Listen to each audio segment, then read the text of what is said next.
छत्रपती संभाजीनगरमध्ये असो, आज रुग्णसेवा करतेवेळेस माझ्या गावचेच ॲक्सिडेंट झालं आहे, म्हणून मी त्यांना इमर्जन्सी आता मदत करायला आलो. त्यात या वैजापूरचा भैया यालासुद्धा मी आज मदत केली. माझं सर्व मानव जनतेला एकच विनंती आहे, बघा ज्या क्षेत्रामध्ये मला मी कुठल्याही प्रकारचं राजकारण करीत नाही, पण ज्या क्षेत्रामध्ये मला परमेश्वराने निवडलं, तर आज तुम्ही संभाजीनगरच्या हॉस्पिटलमध्ये कुठं बी सांगा मला, तुम्ही मला सांगायचं का 5 लाख रुपये मला खर्च आहे. जर ते काम मी जर 50,000 40,000 केलं नाही तर मला चौकात येऊन बूट मारायचा. फक्त माझी एकच विनंती आहे की मी बाळासाहेबांच्या आशीर्वादाने काम करतो. तर आज जास्तीत जास्त आत्महत्या आपल्या संभाजीनगरच्या घाटीमध्ये होत आहे. आज आमदार, खासदार, राज्यमंत्री, कॅबिनेट मंत्री आज 1 किलोमीटरच्या 1.5 किलोमीटरच्या अंतरावर राहत असेल, पण एकसुद्धा माझ्या गोरगरीब मायबाप जनतेला भेटायला कधी संभाजीनगरच्या घाटीमध्ये नाही आला. आज तो शेतकरी माझा आत्महत्येच्या दारात पोहोचलेला आहे. कुठल्याही प्रकारची आज मदत होईल नाही. जे आश्वासन केलं तर आम्ही का निवडून आल्यानंतर पहिल्यांदा आम्ही कर्जमाफी करू, तर कर्जमाफीची सुद्धा पूर्तता होईल नाही. आज जास्तीत जास्त आत्महत्या होत आहे आणि त्या आत्महत्या कशा कमी होतील त्यासाठी आम्ही 24 तास मी उद्धवजीच्या आशीर्वादाने मदत करतो. तुम्हाला एक सांगतो, जर हे केंद्रात राज्यात सगळं सरकार जर संभाजीनगरमध्ये बसले आणि यांना जर गोरगरिबाचा सुद्धा दिलासा देऊ शकत नाही, फक्त त्या गोरगरीब जनतेच्या जीवावर निवडून यायच्या, 4 ड्रेस बदलायचे, करोडोच्या गाड्या घ्यायच्या, इकून तिकडे हिंडायची, पण गरिबाच्या हिताचं एकसुद्धा काम नाही.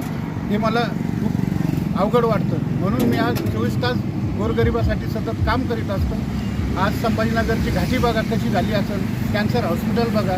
पत्रकार बंधूंना सुद्धा मी विनंती करतो तर तुमच्याकडे गोरगरीब जनता ज्याला 1 लाख 1.5 लाख रुपये जरी लागले आणि माझा नंबर दिला तर कसं मी फ्रीमध्ये होईल, कसं कमी पैशात होईल, ते काम आज छत्रपती संभाजीनगरमध्ये करतो.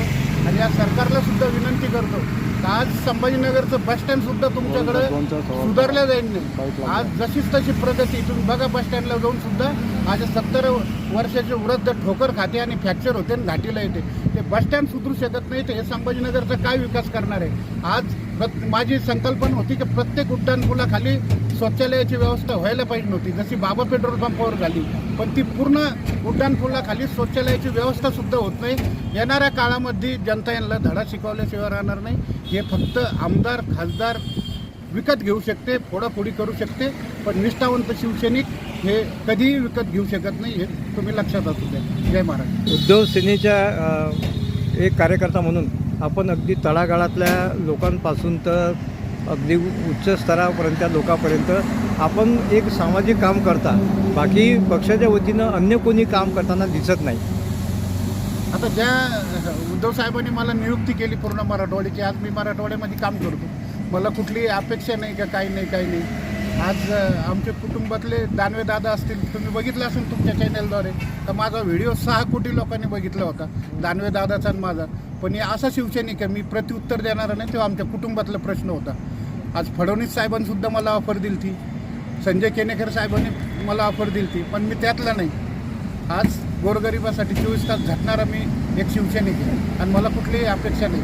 तुम्ही मला सांगावं का त्या हॉस्पिटलला 1 लाख रुपये त्या रुग्णाला खर्च आहे, त्याचं काम जर 10-20 हजार रुपयात नाही केलं मी, तर मला तुम्ही माझा कधी पण समाचार घेऊ शकता. आज मी 5 वर्षापासून सतत रुग्णसेवा करतो. 28 वर्षापासून मी या क्षेत्रामध्ये. मुंबईला सुद्धा संभाजीनगरच्या घाटीमधले ज्या छोट्या बाळाला हृदयाच्या शस्त्रक्रिया लागत असतील ते आपल्याकडे होत नाही घाटीला, तर मी मुंबईला सुद्धा फ्री केलो. उद्धव साहेबांनीसुद्धा मला तिथं गेट ऑफ इंडियापाशी मला सगळी व्यवस्था केली, मला राहण्याची सगळी व्यवस्था करी. त्यामध्ये आपले संभाजीनगरचे असो तर कुठले असे रुग्ण राहतात, कुठं शैक्षणिक कामासाठी जाते, कोणी आरोग्याच्या कामासाठी, कोणी पोलीस भरतीसाठी जाते. सगळी व्यवस्था मी मुंबईला सगळ्या आपल्या एक कुटुंब प्रमुख या नात्याने सगळ्याची व्यवस्था करतो. आपण रुग्णांची, गोरगरीब रुग्णांची सेवा करता, परंतु ग्रामीण भागातला शेतकरी जो आहे, जो खरा म्हणजे आपला पाठीचा कणा म्हणतात तसं शेतकरी आहे, त्यांच्या खूप समस्या आहेत. कर्जमाफीसुद्धा या संदर्भात आपण काही तुम्ही बघा ना, आज ज्यावेळेस निवडणुकीचं झालं त्या GR काढला होता का आम्ही सत्तेत आल्यानंतर आम्ही कर्जमाफी करू, संपूर्ण कर्जमाफी करू. आज शेतकरी हवालदिल झाला आहे, रोजच्या आत्महत्या वाढलेल्या आहे. आज जे पेरलं ते उगायला सुद्धा तयार नाही. ह्या परिस्थितीमध्ये जर आपला शेतकरी येऊन थांबला आणि आज संभाजीनगरच्या घाटीमध्ये तुम्ही ऑब्झर्व करा, 2-3 आत्महत्या दररोज होत्या. काल मोबाईलचे रिचार्ज पे एक आत्महत्या झाली. मग इतका आपला समाज महागाईमुळं सगळ्या याच्यामुळं इतका त्रस्त झालेला आहे का आत्महत्येच्या दारात पोहोचलेला आहे. ह्या लोकांनी निवडून यायचं आणि आपले भूखंड हडप करायचे एवढंच काम धरलेलं आहे. बाकी निष्ठा कुठं राहिली? आज जी निष्ठा होती उद्धव साहेबाकडे होते, सगळे सामान्य कुटुंबातले होते, माझ्यासारखेच होते. कोणी कारखान्यात काम करीत होतं, कोणी खरे साहेब काय असतील पहिल्याने काय होते, पण ते पक्षासोबत निष्ठेने, दानवसाहेब पक्षासोबत निष्ठेने. तसं जर आज निष्ठेने सगळे राहिले असते, आज संभाजीनगरमध्ये सगळं सरकार बसलं असतं. कर्जमाफीला आपल्याला कुठलंही जायची गरज नव्हती. तुम्हाला माहिती आहे का उद्धव साहेबांनी 2 लाखापर्यंत कर्जमाफी कुठलीही आधी शर्त न करता एक इमिजिएटली ताबडतोब शेतकऱ्या दिली.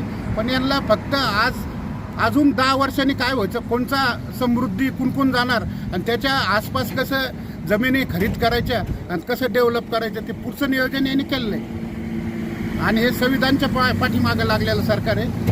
ते जास्त मेजॉरिटी दाखवून संविधान डॉक्टर बाबासाहेब आंबेडकरचं, आम्ही आंबेडकरच्या घटनेनुसार चालणारे शिवसैनिक. आणि जोपर्यंत आम्ही डॉक्टर बाबासाहेब आंबेडकरांच्या तत्वाने चालतो ना, तर आम्हाला जगातली कोणती ताकद हरू शकत नाही. ते आमदार खासदार काहीच नाही, त्यांना फक्त सिम्बॉल आहे. आज बाळासाहेबांसुद्धा सांगितलेलं आहे का जर काही करीत असेल तर यांना रस्त्यात तुडवा.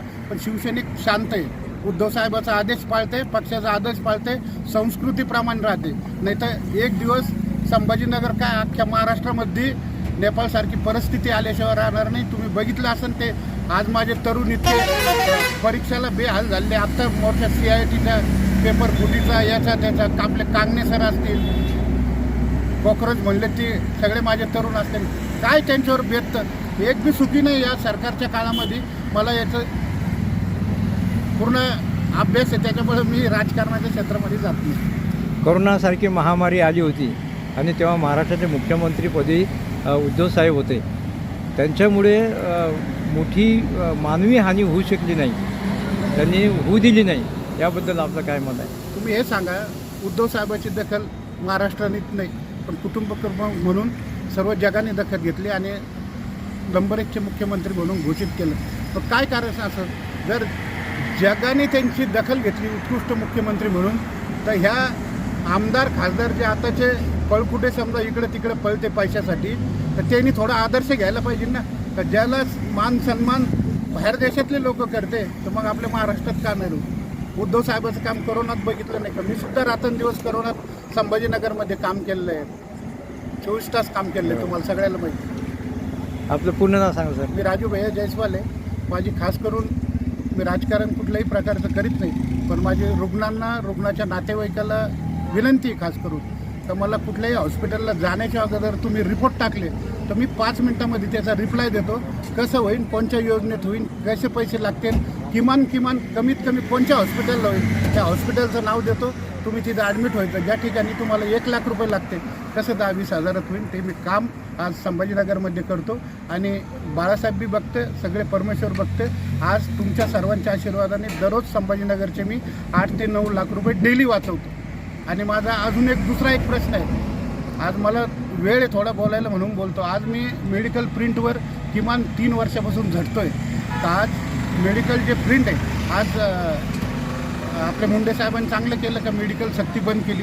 पहिल्यांदा ज्या हॉस्पिटलला जायचं तिथूनच मेडिकल घ्यायचं, तिथंच काय करायचं काय नाही. म्हणजे ज्या हॉस्पिटलला आपण ॲडमिट झालो तिथं जर 10,000 रुपयाचं मेडिकलचं बिल होतं असेल तर दुसरीकडे ते 2-2.5 हजाराचंच होतं. तर त्याच्यामुळं आपले संभाजीनगरचे 2 कोटी रुपये आता सध्याला जास्त चालले. तर मग महिन्याला आपण 30-60 कोटी रुपये जास्त देतो फक्त मेडिकल लाईनमध्ये. तर मग 36 जिल्ह्याचे पैसे किती जाते दररोजचे? हा खूप मोठं गोड बंगाल. याच्यावर मी कमीत कमी 5 वर्षापासून धरतो. तर जर मेडिकल प्रिंट चेंज केल्या, आता सलाईनची नळी तिच्यावर 11.5 रुपये प्रिंट आहे खरेदीची, पण 170 रुपये कॅम्प्युटरला त्याच्यावर किंमत आहे, ती 170ला लागते. आयसीयूमधलं औषध 390 रुपयाला, पण त्याच्यावर 2900 रुपये प्रिंट आहे, ते 2900ला घ्यावं लागतं. आज कमलनाईन बजाज ठिकाणी 11,365 रुपयाला काल इंजेक्शन 4 इंजेक्शन रुग्णांना सांगितले. ते आज 56,000चे इंजेक्शन मी फक्त 11,000 घेऊन द्या. आमचं हर्ष मेडिकल आहे, ते 2800 रुपयाला भेटलं. पण हे कधी थांबायचं? याच्यासाठी मला तरी वाटतं संभाजीनगरमध्ये की आज आमदार खासदार राज्यमंत्री कॅबिनेट मंत्री बसले, ह्या गोष्टीवर जर विचार केला आणि खरोखरच 2 कोटी रुपये आपले आजचे संभाजीनगरचे दररोजचे वाचते. आपण कर्जमाफी काय काही ठिकाणी एका मिनिटात करू शकतो, पण ते करू शकणार नाही, कारण सगळे मंत्री महोदयाच्या फॅक्टरी आहे मेडिसिनच्या, ते प्रिंट चेंज करू शकत नाही. आपण जर सकाळी चहा घेतली तर 7 रुपयाला मिळते, रात्री लईत लई 10 रुपये देऊ शकतो किंवा 15 रुपयाला देऊ शकतो. पण हे यांचं असं काम आहे शॉर्ट बसल्यासारखं, का जर 20 रुपयाला गोळीची ट्रीप येते, त्याचे सगळे बिलं आहे माझ्याकडे, आणि ती जर माझ्या सामान्य कुटुंबातील लोकांना जर 250 रुपयाला ती ट्रीप घ्यावं लागत असली तर हे दिवसात चोरी करणारं सरकार आहे. मला याच्याकडे लक्ष द्यायला त्यांचं काम आहे, पण ते देऊ शकत नाही. Thank you sir. आपला 97 24 अजून एकदा 94 23 91 24 24.